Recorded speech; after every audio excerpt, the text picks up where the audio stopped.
नमस्कार, मैं हूं आपके साथ पूर्णिमा मिश्रा। हमारे खास प्रोग्राम क्या कहते हैं नरेंद्र मोदी में आज आपको सुनवाएंगे पीएम मोदी का वो ऐतिहासिक भाषण जो उन्होंने 11 फरवरी 2024 को झाबुआ मध्य प्रदेश में दिया। अपने भाषण में प्रधानमंत्री ने कहा कि हमारे लिए जनजातीय समाज देश का गौरव है। हमारे देश के उज्जवल भविष्य की गारंटी जनजातीय समाज है। आपका सम्मान भी और आपका विकास भी, ये मोदी की गारंटी है। और आपके सपने, आपके बच्चों के सपने, नौजवानों के सपने, ये मोदी का संकल्प है।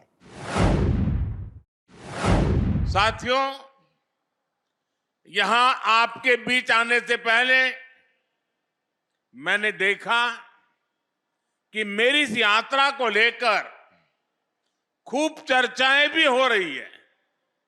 भांति भांति की बातें लिखी जा रही है, भांति भांति की बातें बोली जा रही हैं। कुछ लोग कह रहे हैं कि मोदी मध्य प्रदेश में झाबुआ से लोकसभा की लड़ाई का आगाज करेगा। मैं बताना चाहता हूं कि मोदी लोकसभा चुनाव के प्रचार के लिए नहीं आया है। मोदी तो सेवक के तौर पर ईश्वर रूपी एमपी की जनता जनार्दन का आभार मानने आया है। मध्य प्रदेश में विधानसभा के नतीजों से आप पहले ही बता चुके हैं, लोकसभा के लिए आपका मूड क्या रहने वाला है। एमपी ने ये भी बता दिया है कि भाजपा सरकार की डबल इंजन सरकारों के प्रति जन समर्थन लगातार बढ़ रहा है। इसलिए इस बार विपक्ष के बड़े बड़े नेता, पहले से ही नेता विपक्ष में बोलने लगे हैं, संसद में बोलने लगे हैं, 24 में 400 पार, 24 में फिर एक बार। लेकिन इसके पहले मध्य प्रदेश की जनता ने विधानसभा चुनाव में जो हमें भारी जन समर्थन किया है, हमारे इतने सारे साथियों को विजयी बनाया है। आपने हमारे पर जो विश्वास रखा है ना, मैं आज फिर एक बार गारंटी देता हूं कि इस विश्वास के अनुरूप हम दिन रात आपके लिए काम करेंगे।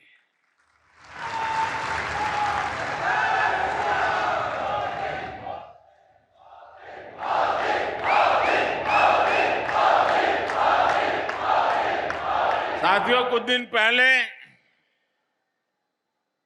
जब विपक्ष में से आवाज आई 400 पार, तो फिर मैंने कहा, देखो भाई, एनडीए की 400 पार की बात तो मैं भी सुन रहा हूं, लेकिन मैं ये भी सुन रहा हूं कि अकेला बीजेपी, अकेला कमल का निशान 370 पार करेगा।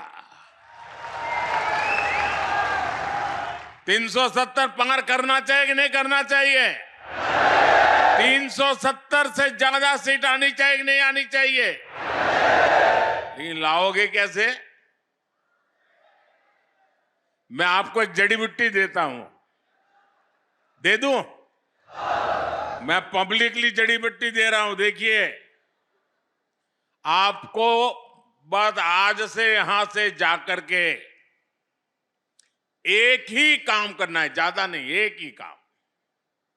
क्या काम करना है?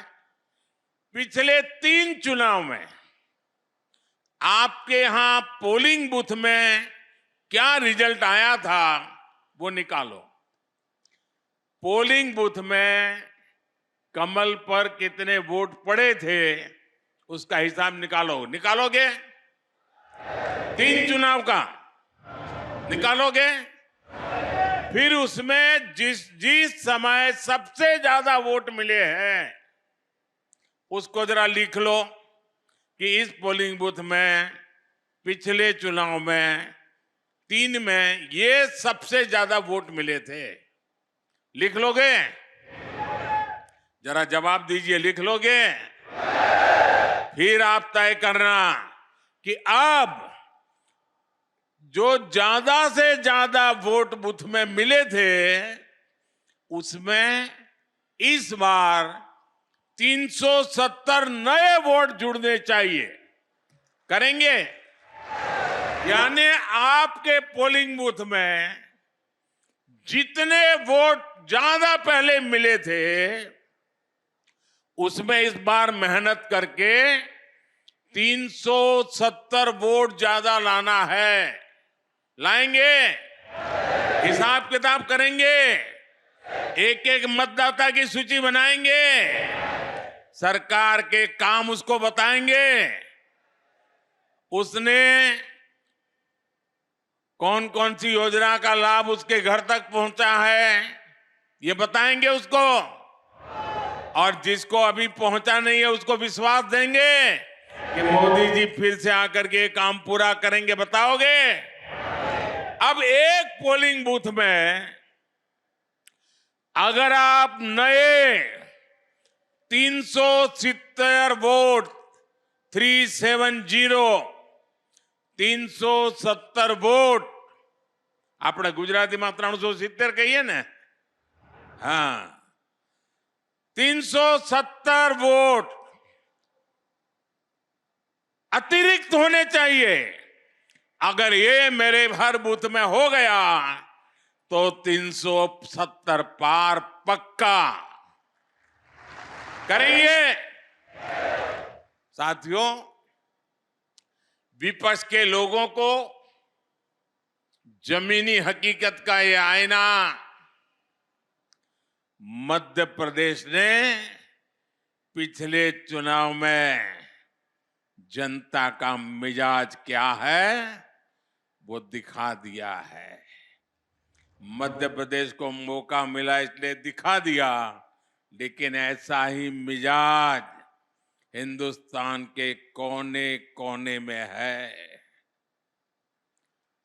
मैं अभी दक्षिण में गया था, राम मंदिर को लेकर के मेरा एक अनुष्ठान चलता था और मैंने वहां जो भाव देखा, माताएं, बहनें, बुजुर्ग, बच्चे, नौजवान।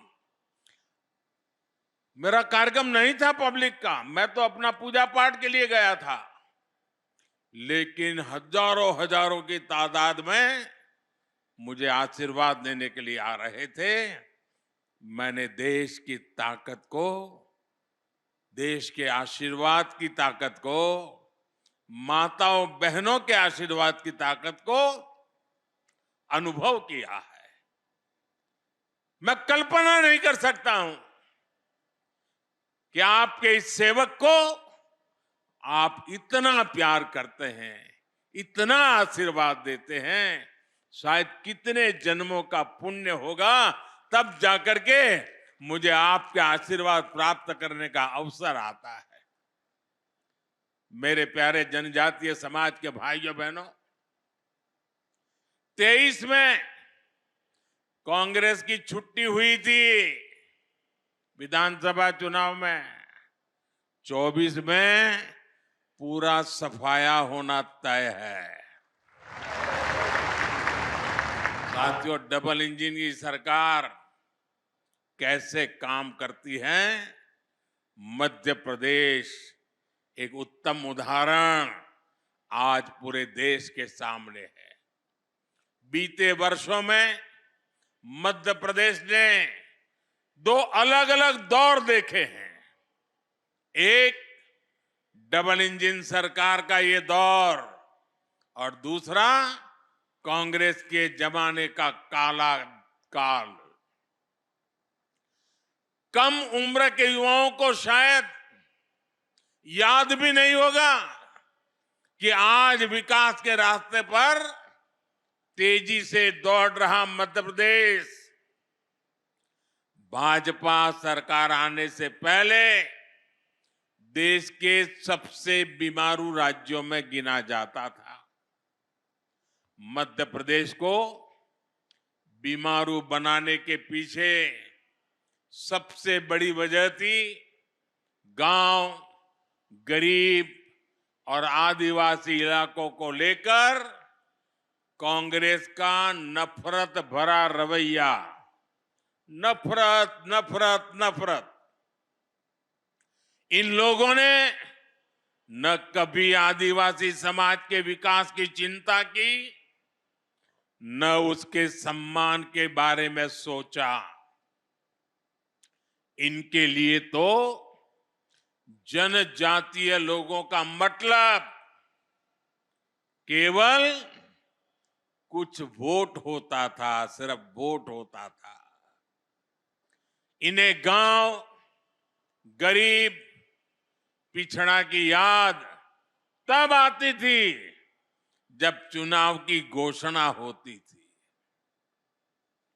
साथियों, ये अटल बिहारी वाजपेयी की बीजेपी सरकार थी जिसने पहली बार आदिवासी हितों के लिए नया मंत्रालय बनाया, अलग मंत्रालय बनाया, अलग बजट निकाला और आदिवासी इलाकों का विकास, आदिवासी लोगों का विकास, आदिवासी बेटे बेटियों के भविष्य के लिए पूरी व्यवस्था।